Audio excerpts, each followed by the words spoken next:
రైతు ప్రతిరోజు తన ఇంటివద్ద ఉన్న యాపిల్ చెట్టులో యాపిల్ పండ్లను సేకరిస్తుండేవాడు. ఒకరోజు రైతు యాపిల్ చెట్టును చూస్తూ ఏదో తేడాగా ఉండడం, యాపిల్ పండ్లను ఎవరో దొంగతనం చేస్తున్నట్టు గమనిస్తాడు. రైతు దొంగని పట్టుకోవడానికి రహస్యంగా చెట్టు వెనుక దాక్కుని మొత్తం గమనిస్తుంటాడు. తరువాత ఒక ఆవు వచ్చి యాపిల్ పండ్లను కోసి బుట్టలో వేసుకుని తన ఇంటికి వెళ్తూ ఉంటుంది. రైతు కూడా రహస్యంగా ఆవుని ఫాలో అవుతూ వెళ్తాడు. ఆవు నేరుగా ఒక గుడిసెలోకి వెళ్లి ఈ మధ్యే పుట్టిన తన చిన్నదూడకి యాపిల్ పండ్లను ఇస్తుంది.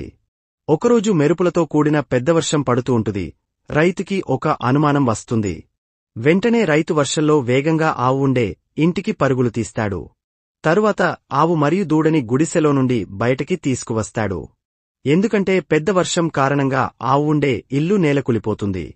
తరువాత రైతు ఆవు మరియు దూడని తన ఇంటికి తీసుకుపోయి వాటితో కలిసి జీవించడం మొదలుపెడతాడు. రైతు కోసం ఒక లైక్ వేసి ఇలాంటి మరిన్ని ఏఐ వీడియోల కోసం మన ఛానల్ని సబ్స్క్రైబ్ చేయండి.